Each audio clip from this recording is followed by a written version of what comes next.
ఏ ఆగాగు, కడుపుతో ఉన్నవాళ్ళు బొప్పాయి పళ్ళు తినకూడదు. ఏమి ఇవ్వాలో నాకు బాగా తెలుసు, నువ్వు తినరా.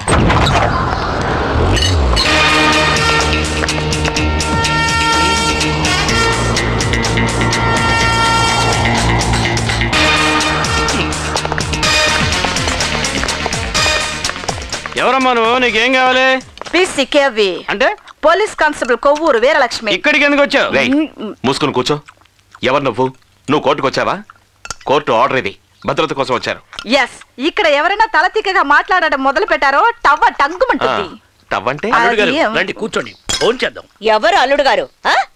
అమెరికా నుంచి అల్లుడు గారు నెక్స్ట్ వీక్ వస్తున్నారు. బబ్లు, వీళ్ళకి సర్వెంట్ క్వార్టర్స్ చూపించు. నేను మూసుకుని కూర్చోమన్నాను కదా. ఎవరు సర్వెంట్ క్వార్టర్స్ లో ఉండపోయేది? నేను ఇక్కడే ఉంటాను, అంతేకాదు తనతో తన బెడ్రూమ్ లోనే ఉంటాను.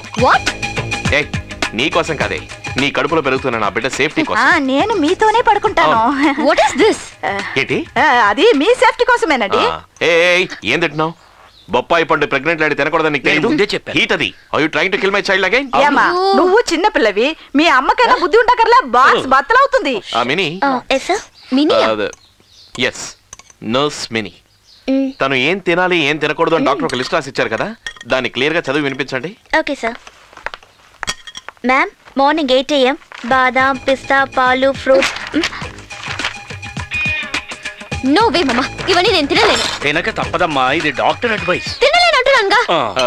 బాక్స్ బత్తలైపోతుంది. ఆ సంగతి వదిలేయండి, జడ్జి గారికి ఒకసారి ఫోన్ చేయండి. కరెక్ట్, ఈ ఇంట్లో ఫోన్ నా దగ్గర ఉందమ్మా. థాంక్యూ. ఇవ్వాలి మరి, కోర్టు జైల్లో వేస్తారు. హలో, జడ్జి రేఖా మేడం గారా? ఈ ప్రియా కిట్టి కేసు ఒకటే గొడవగా ఉంది మేడం. కిట్టి కేసు కాదు మేడం, వాళ్ళు కొట్టుకునే కేసు. అవునవును, ఆ అమ్మాయి సరిగా కోఆపరేట్ చేయట్లేదు మేడం. మేడం, నన్ను ఒక పని చేయమంటారా? ఆ అమ్మాయిని 2 రోజులు లాకప్ లోకి తోసి చేతులకి బేడీలేసి మోకాళ్ళ చిప్పులు పగలు కొట్టి బెండు తీయమంటారా? Please stop it. మేడం ఒక్క నిమిషం, అమ్మాయి బెండ్ అయినట్టుంది, సవర తీసి ఫోన్ చేస్తాను. ఇప్పుడు మీకేం కావాలి? చూడు, నేనేం చెప్తున్నానో అదే చెయ్యాలి, నేనేం ఇస్తానో వాటినే తినాలి. నాకు భోజనం వద్దు, మట్టి గడ్డలు వద్దు. నో, నువ్వు గర్భవతివి, మట్టి గడ్డలు విభూతి తినే తీరాలి. ఓ గాడ్, టూ మచ్.